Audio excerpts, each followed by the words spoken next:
Hello, so today I'm going to talk a bit about all the corals here inside the tank.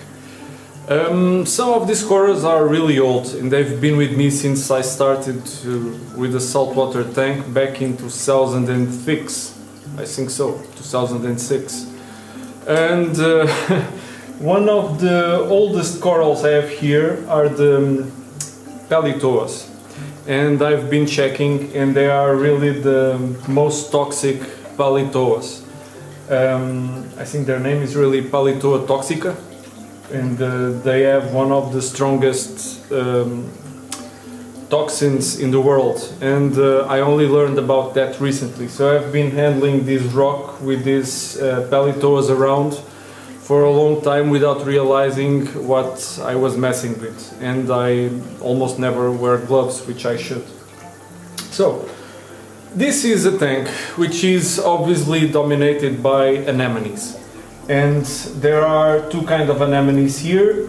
The BTAs back there in that big pile of rock, which in fact is not really a pile of rock, it forms a huge cave, and that's the reason why you don't see almost any fish. Most of the fish spend all their time in that cave. And there's also a more recent acquisition, which is this magnificent anemone, which was previously known as Heteractis reiteri, and it's been more recently renamed Heteractis magnifica. When I got it, I think I knew what I was getting into. I knew that most of these anemones, when they arrive in our tanks, they don't arrive in a very good shape, and they are very susceptible when stressed to bacterial infections.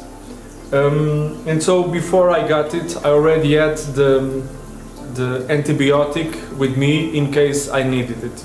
And in fact I really did need it, because just after a couple of days in the tank she deflated. Okay, I gave it the benefit of a doubt. But then it deflated again, and then I no longer gave it the benefit of the doubt, and I moved it out of the tank and treated it with antibiotics, which was ciprofloxacin, I think it's the name. And for a week I treated it. During the first 2 days of the treatment, the anemone deflated once on each day. From then on, the next 5 days, she was okay. I didn't see it deflate. So after that, I brought it here.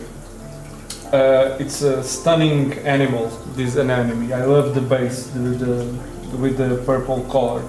And the clowns immediately took to the anemone, and in fact, the trio of clowns had been living in harmony until I put this anemone here inside, and then hell broke loose with the clowns, and in a strange way, because the male ended up kicking the female out of the anemone, and I had to go through a great deal of trouble trying to serve as their psychotherapist, trying to get them back together, and I did many things. You can see it in previous videos. Right now they're okay. The female clown now is in the anemone with the male, and sometimes the smaller clown hangs in there too. I'm guessing that when the anemone grows, they will be able to live together, the three of them there. Right now I think it's a bit too crowded for 3 clowns. So the little guy lives in another BTA nearby. Well, continue to talk about corals. Let's go back to the BTAs. I purchased one red, it's not red, I think it's normally known as a sunburst BTA. So I purchased the sunburst BTA, I think in 2010, and I bought it with another one, a green BTA. And I did something I shouldn't have done, which was I placed them on a rock touching each other. And even with BTAs, I learned that it's something you shouldn't force. If they want to hang out together, okay, but it's on their terms. You shouldn't force them, even when they are from the same species. They were different colors, the same species. When they are clones, no problem, you can put them together. When they're not, you should let them decide. Because I've learned that, for example, the Magnifica can live close to the BTAs, but I didn't want that to happen, at least during the first times of adjustment of the anemone to the tank. So, the BTAs, what can I say about them? You can see that some of the BTAs have bubbles, some of the BTAs don't have bubbles at all, and some BTAs have bubbles in one area and they don't have bubbles in another area. What I notice is the following. The BTAs closer to the light are the ones that have bubbles. And even the BTAs that have half with bubbles and half without bubbles, the top part has bubbles and the bottom part doesn't have bubbles. So in my case, I think the bubbling or not is related to the amount of light they get. They are very tolerant in what concerns the amount of light they get. I have some, as you can see, just maybe 3 or 4 inches below the water level, and some are almost living in that area where they practically only receive ambient light, and they seem to be hanging on very well.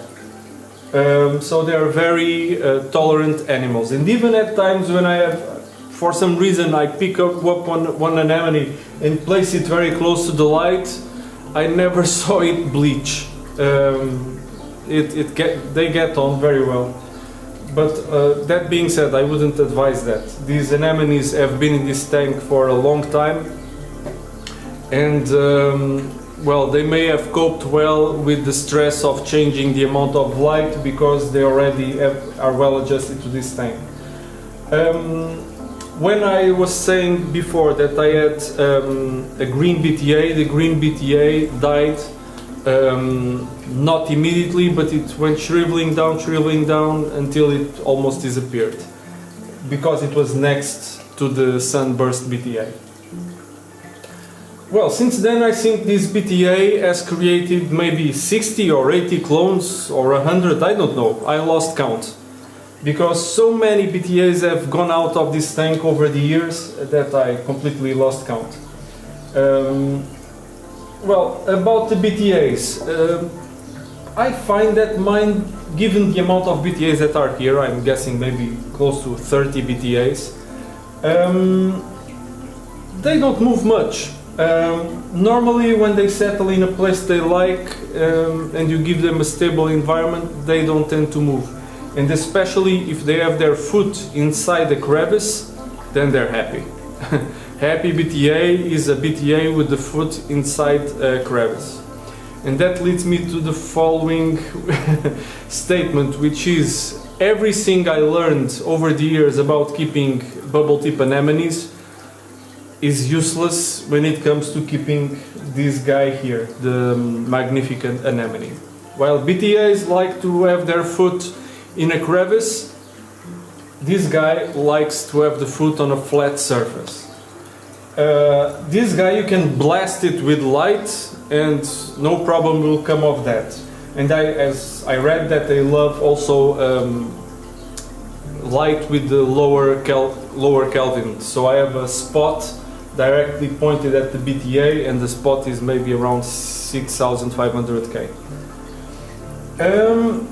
It hasn't moved much from this rock and it is in the middle of a bit of turbulent flow. There's a pump over there, and it's in the middle of crossing flows. And they are pushing the mantle up. So I think she likes it.